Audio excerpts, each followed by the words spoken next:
Hello साथीहरु नमस्कार म टेकबहादुर यहाँलाई टेक्निकल टेक युट्युब च्यानलमा हार्दिक स्वागत छ। आज म कुनै पनि एन्ड्रोइड मोबाइल भित्र इनबिल्ट रूपमा रहेको गुगल सेटिङमा लुकेर रहेका दुईवटा महत्त्वपूर्ण टिप्स एन्ड ट्रिकको बारेमा जानकारी लिएर आएको छु। साथीहरु च्यानलमा नयाँ हुनुहुन्छ भने टेक्निकल टेक युट्युब च्यानललाई सब्स्क्राइब गरी सँगै आउने घण्टीलाई थिची अल नोटिफिकेसनलाई अन गरिदिनु होला। अब लागौं एन्ड्रोइड मोबाइलको इनबिल्ट रूपमा रहेको गुगल सेटिङमा लुकेर रहेका दुईवटा महत्त्वपूर्ण टिप्स एन्ड ट्रिकलाई जान्नको लागि मोबाइलको स्क्रिनतर्फ। हजुर मोबाइलको स्क्रिनमा आइसकेपछि अब सेटिङमा जानुस्। यहाँ रहेको सेटिङमा आइसकेपछि थोरै स्क्रोल गरेर यो गुगलमा ट्याप गर्नुस्। गुगलमा ट्याप गरेपछि थोरै स्क्रोल गरेर सेटिङ फर गुगल एप्समा ट्याप गर्नुस्। ल हेर्नुस् है यहाँ एप्स कनेक्टेड भनेको छ। अब हामीलाई आवश्यक पर्दाखेरि विभिन्न एप्सहरू इन्स्टल गर्छौं र अब काम पुरा भइसकेपछि ती एप्सहरूलाई अनइन्स्टल गर्छौं, डिलिट गर्छौं।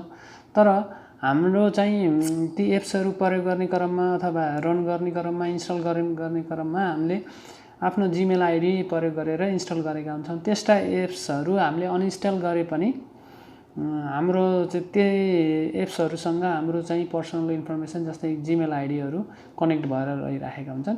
त्यस्ता एप्सहरुलाई हामीले चाहिँ डिलिट गरेर अथवा त्यस्ता एप्सबाट हाम्रो कनेक्सन चाहिँ हटाउन सकिन्छ अथवा डिस्कनेक्ट गर्न सकिन्छ। जसमा मेरो यहाँ दुईवटा देखेको छ, ट्विन क्राफ्ट र भिआइएमओ र ट्विन क्राफ्ट चाहिँ यो मैले एक समयमा प्रयोगमा ल्याएको थिएँ र यिनीहरू मेरो एप्सहरुमा अनइन्स्टल छन्। मैले अनइन्स्टल गरिसकेको छु, तर पनि यिनीहरू मेरो इमेल आईडीसँग कनेक्टेड छन्। यिनीहरूलाई मैले डिस्कनेक्ट गर्न चाहन्छु। ल हेर्नुस् है, डिस्कनेक्ट गरेर अब यो do you want to disconnect this apps from Google भन्ने छ। डिस्कनेक्ट गरेपछि यो यहाँबाट हट्छ। मैले यो भिआइएमओ पनि डिस्कनेक्ट गर्न चाहन्छु। ल हेर्नुस् यहाँबाट अब गइसकेको छ।